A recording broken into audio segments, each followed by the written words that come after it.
আজ এই রুই মাছের ঝোলটা আমি খুব কম মশলা দিয়ে একদম সাধারণভাবে বানিয়েছিলাম, আর খেতে হয়েছিল খুবই ভালো। গরম গরম ভাতের সাথে এইভাবে যদি একটা রুই মাছের ঝোল থাকে তাহলে কিন্তু আর কিচ্ছু লাগবে না। তোমরা দেখিয়ে বুঝতে পারছো যে ঝোলটার মধ্যে কিন্তু মশলাপাতি একদমই নেই। একদম কম মশলায় কিভাবে আমি এই ঝোলটা বানিয়েছিলাম সেটাই তোমাদের সঙ্গে শেয়ার করে নেবো। প্রথমে নিয়েছি আমি এখানে রুই মাছ। আমার এই রুই মাছটা কিন্তু একদম দেশি রুই মাছ ছিল, আর মাছটা ধুয়ে ভালো করে পরিষ্কার করে নিয়েছিলাম। আর তার মধ্যে দিয়ে দিচ্ছি আমি পরিমাণ মতন নুন আর হলুদ।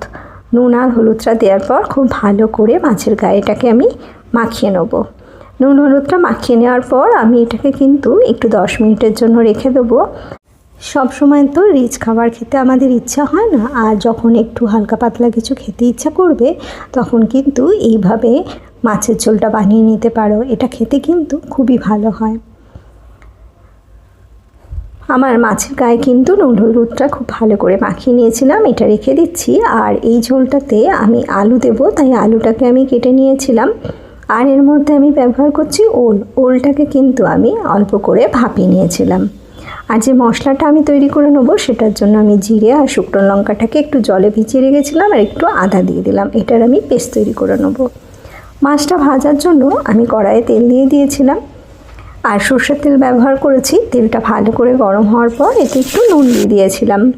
নুন দিয়ে দিলে কিন্তু মাছ একদম কড়ার মধ্যে চিটিয়ে যায় না, আর খুব ভালো করে কিন্তু মাছটা ভাজা হয়ে যায়।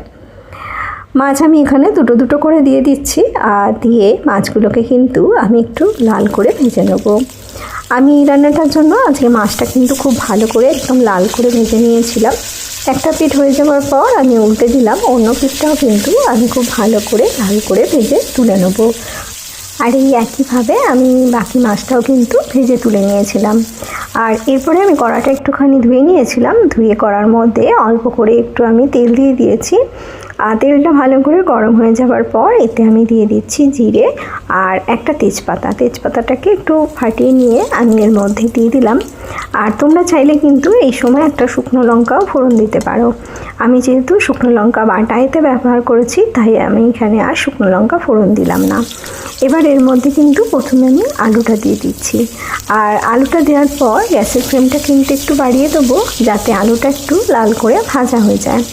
আর আলুটা ভাজার সময় এতে অল্প করে কিন্তু নুন দিয়ে দেবো, তাতে আলুটা একটু নরমও হয়ে যাবে আর একটু ভালো করে লাল করে ভাজা হয়ে যাবে।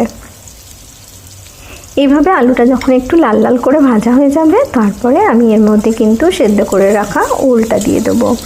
আর ওলটা দিয়েও একটু নাড়াচাড়া করে নেবো। দেখো আলু আমার লাল হয়ে গেছে, ওলও দিয়ে দিলাম। এবার ওলটাকে কিন্তু একটু নেড়ে নেবো, আর নেড়ে নেওয়ার পর আমি এর মধ্যে পেঁয়াজটা দিয়ে দেবো। তোমরা চাইলে কিন্তু পেঁয়াজটা আগে ভেজে নিয়ে তারপরে আলু আর ওলও দিতে পারো। আমার এইভাবে বেশি সুবিধা হয়, তার জন্য আমি আলু আর ওলটাকে আগে ভেজে নিয়ে তারপরে পেঁয়াজটা দেব।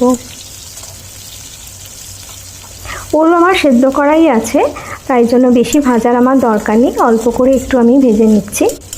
আর ভেজে নেওয়ার পর একটু সাইডে আমি সরিয়ে রাখবো, রেখে এই তেলের মধ্যে কিন্তু কুচিয়ে রাখা পেঁয়াজটা দিয়ে দেবো। এখানে ছোট সাইজের একটা পেঁয়াজ আমি নিয়েছি, আর সেটাকে আমি কুচো করে নিয়েছিলাম, সেটাই আমি এর মধ্যে দিয়ে দিলাম। পেঁয়াজটা আমি এখানে হালকা লাল করে একটু ভেজে নেবো। আর এটাকে আমি খুব একটা ছোট করে কিন্তু কোচাইনি, সামান্য একটু বড় করেই পেঁয়াজটা কেটে নিয়েছিলাম। আর এটাকে এভাবে একটু নেড়ে নেবো। হালকা একটু যখন লাল হবে তখন এর মধ্যে আমি বেটে রাখা মশলাটা দিয়ে দেবো, যেটা আমি জিরে শুকনো লঙ্কা আর আদা পেস্ট তৈরি করেছিলাম, সেটাকে আমি এর মধ্যে দিয়ে দেবো। পেস্টটা তৈরি করার সময় আমি একটু জল দিয়ে দিয়েছিলাম, জল দিয়ে পেস্টটা তৈরি করেছিলাম। আর জিরেটা একটু ভিজিয়ে রেখেছিলাম বলে কিন্তু খুব সুন্দর করে বাটাও হয়ে গিয়েছিল। দেখো পেঁয়াজটা আমার অল্প একটু লাল হয়ে গেছে, আর এই পর্যায়ে কিন্তু আমি বেটে রাখা মশলাটা অ্যাড করে দেবো। মশলাটা দিয়ে দেওয়ার পর এবার তো ভালো করে কষাতে হবে, খুব সুন্দর করে এটাকে কিন্তু কষিয়ে নিতে হবে। আর কষাতে কষাতে দেখবে এটার রঙটাও খুব সুন্দর হয়ে যাবে, আর মশলা থেকে কিন্তু তেল ছেড়ে আসবে। আর এখানে কোনো মশলারই দরকার পড়বে না, এর মধ্যে আমি শুধু দিয়ে দেবো হলুদ গুঁড়ো। আর হলুদ গুঁড়োটা দিয়ে দেওয়ার পর একটু ভালো করে কষিয়ে নেব। বন্ধুরা, যারা আমার চ্যানেলটা নতুন ভিজিট করছো তারা অবশ্যই আমার চ্যানেলটা সাবস্ক্রাইব করে নিও। আর যারা পুরনো বন্ধু সবসময় আমার পাশে থেকে আমাকে সাপোর্ট করছো তাদের জন্য রইল অনেক অনেক ভালোবাসা।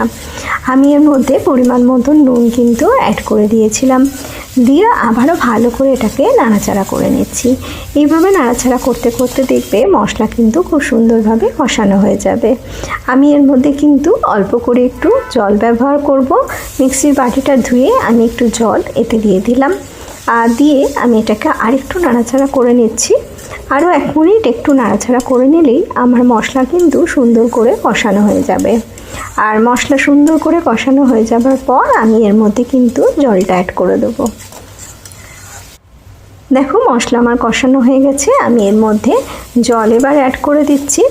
আমি এখানে 1.5 কাপের মতন জল ব্যবহার করেছিলাম। তোমরা যদি আরেকটু ঝোল বেশি রাখতে চাও তাহলে জলের পরিমাণ কিন্তু আরেকটু বাড়িয়ে দেবে।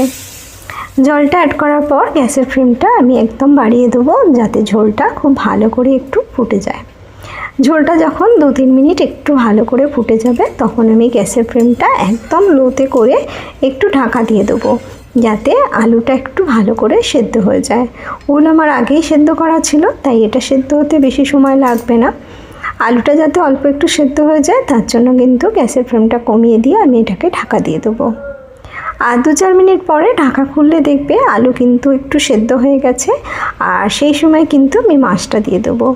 আর মাছটা দিয়ে দেওয়ার পর আমি আবারও এটাকে ঢাকা দিয়ে দেবো অল্প কিছু সময়ের জন্য, যাতে মাছটা একটু ভালো করে ফুটে যায় আর ভালো করে একটু সেদ্ধ হয়ে যায়। আর তারপরেই কিন্তু ঢাকা খুললে দেখবে মাছের ঝোল কিন্তু আমার রেডি হয়ে গেছে। মশলাটা খুব ভালো করে কষিয়েছিলাম বলে তোমরা দেখতে পাচ্ছ যে মাছের ঝোলের রঙটা কিন্তু খুব সুন্দর হয়েছে। আর এতে কোনো কাশ্মীরি লঙ্কার গুঁড়ো বা লঙ্কা গুঁড়ো কিছুই আমি ব্যবহার করিনি। একদম কম মশলা দিয়ে এইভাবে যদি তোমরা মাছের ঝোল রান্না করো তাহলে দেখবে ভাতের সঙ্গে খেতে কিন্তু বেশ ভালো লাগবে। আমি একটু নুনটা চেক করে নিয়েছিলাম, তবে সব কিছুই ঠিক আছে, তাই আর নুন দেওয়ার কোনো দরকার নেই। এটার আমি গ্যাসের ফ্লেমটা বন্ধ করে দেবো, আর উপর থেকে অল্প করে একটু ধনেপাতা কুচি আমি ছড়িয়ে দিলাম, দিয়ে একটু ঢাকা দিয়ে রেখে দেবো। আর তারপরেই আমি এটাকে সার্ভ করে দেবো। আমি এটা একটা বাটির মধ্যে সার্ভ করে দিচ্ছি। আর এটা গরম ভাতের সঙ্গে আমরা খেয়েছিলাম, খেতে কিন্তু বেশ ভালো হয়েছিল। আশা করি আমার এই রেসিপি তোমাদের ভালো লেগেছে। আর যদি ভালো লাগে তাহলে কিন্তু অবশ্যই একটা লাইক করে দিও, আর কমেন্ট করতে কিন্তু একদমই ভুলো না। এরকমই নতুন নতুন রেসিপি তোমরা যদি দেখতে পছন্দ করো তাহলে কিন্তু অবশ্যই আমার চ্যানেলটাকে সাবস্ক্রাইব করে নিও। আমি আবারও চলে আসবো এরকমই নতুন কোনো রেসিপি নিয়ে তোমাদের সামনে। তোমরা ভালো থেকো আর সুস্থ থেকো।